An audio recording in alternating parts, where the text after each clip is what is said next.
Hello and welcome to A Work of Fiction. I'm Hannah Delaney and I'm the author of Oceanus and the Spider. This is my YouTube channel where not only am I talking about the things that I'm working on, but I'm also looking at books that I have read and books I want to read. And I have just been to the library and I have my library haul. So, because The Spider has just come out, and I am currently working on book 2. Because these are gothic horrors, murder mystery, supernatural, I'm very much trying to stay in that area with my reading as well, because there's a lot of influence out there, there's a lot of positive influence for my fiction, and I'll show you what I have picked up.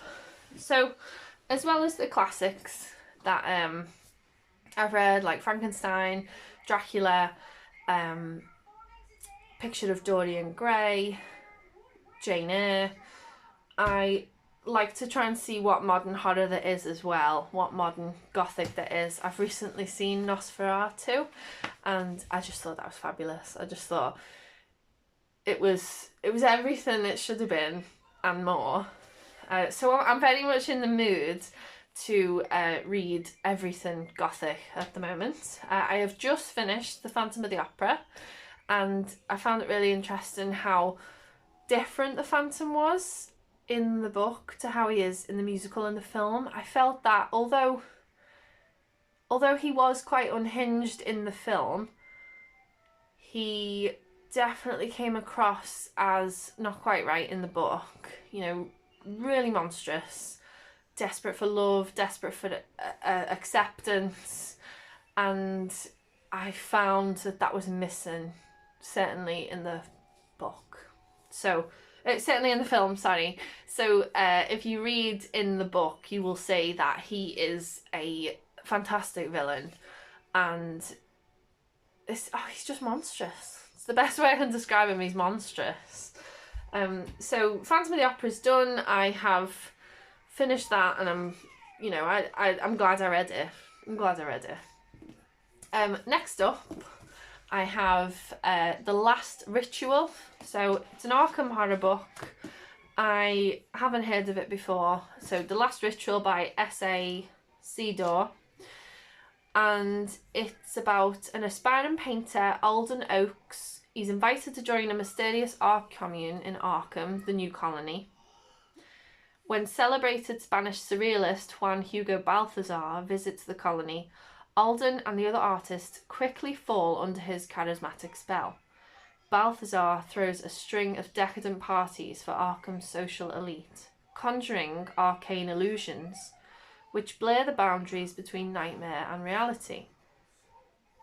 Only slowly does Alden come to suspect that Balthazar's mock rituals are intended to break through those walls and free what lies beyond. Alden must act, but it might already be too late to save himself, let alone Arkham. This is a macabre mystery based on the world of the best-selling Arkham Horror games. So, learn something new every day. I'm looking forward to reading this. I also wanted to pick up a Jane Austen novel. So it's the only gothic novel that she did, Northanger Abbey. I couldn't get my hands on the book by itself at the library, but I did get this massive anthology of all her novels. I'm not going to read all her novels in the next 3 weeks, but I'm definitely going to read Northanger Abbey, and weird as if fate would have it, someone had already left a bookmark on the Northanger Abbey page. So yeah, spooky. So I'm looking forward to reading that. I also they have a quick read section, and depending on what kind of week I've had, sometimes I can't tuck into a massive book, sometimes I just need a quick read. I picked this up, so it is At Midnight I Will Steal Your Soul by John Llewellyn Probert. And it's about a woman who is searching for a new creative outlet. Linda joins Dr. Sampson's choir at the local psychiatric hospital. As she approaches the gates of the gothic monstrosity, in the rain, on a rain-lashed evening, she tells herself it's just her imagination setting her on edge, right? She keeps telling herself that until she finds that she is a prisoner. Something doesn't want her to leave. So I'll be interested to find out what that something is. And I didn't realise, because I didn't really look at the spine, I just saw that Northanger Abbey was in that Jane Austen anthology. I didn't realise I could have saved myself from picking up Lady Susan because it's already in there. I don't know why I wanted to read this. I just thought, oh, it's another quick read and I've never heard of this one, so why not read it? And it's a short book. I think it's only about 65 pages. And the reason I've got so many books is because I read an article in The Guardian, I think it was, by Katie Cunningham, and it was about how she made a New Year's resolution to read one book a week.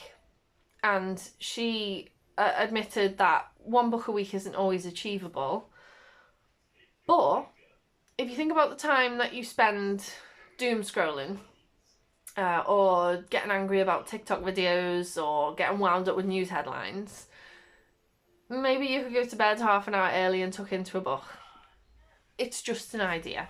And she also said that she couldn't do that every single week, but she aspired to read a book a week.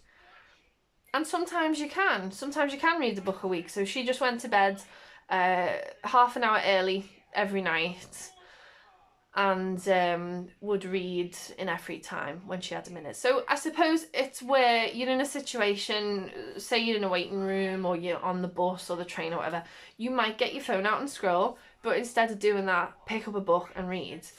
It might take a while to adjust to the lack of, 30-second videos and dopamine hits. But I was really inspired by her article.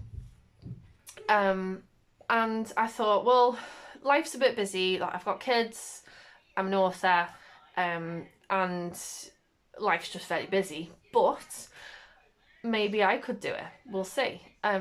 Stephen King recommends that if you want to write fiction, you need to read profusely. And I did used to read a lot, but since I went into teaching, and then since, getting married and having kids, and I just haven't read as much as maybe I would like to. So I'd be interested to see how this goes. So this is 3 weeks worth of books. I've just finished Phantom of the Opera. It's Saturday now. I'd be interested to see if I've read any of these. And I don't mean skim reading. I'm not going to skim read. I'm just going to see if I can make more time for books. I think ultimately that's what it is. It's about being willing and able to make more time for books. And there'd be no point skim reading, because then I can't really leave a review or recommend it to people if I don't really know how it goes. So we'll see how it goes. But yeah, so here we are on the 11th of January. Can I have chocolate, please? So here we are at the 11th of January. The Spider has just come out, and shh, stop it. So thank you everyone who pre-ordered and ordered a copy. I'll stick the blurb in the description, as well as the titles of these books, in case any of them have been missed. Mummy, who are you talking to? And you're distracting me now. I can't remember what I was doing. So that was essentially my book vlog for a work of fiction. Who are you talking to? Just wait a minute, Penny. Just wait a minute. And I will be back maybe next week to talk about one of the books that I've finished. Or maybe I won't. Maybe I'll be too busy. But we'll see. Hello.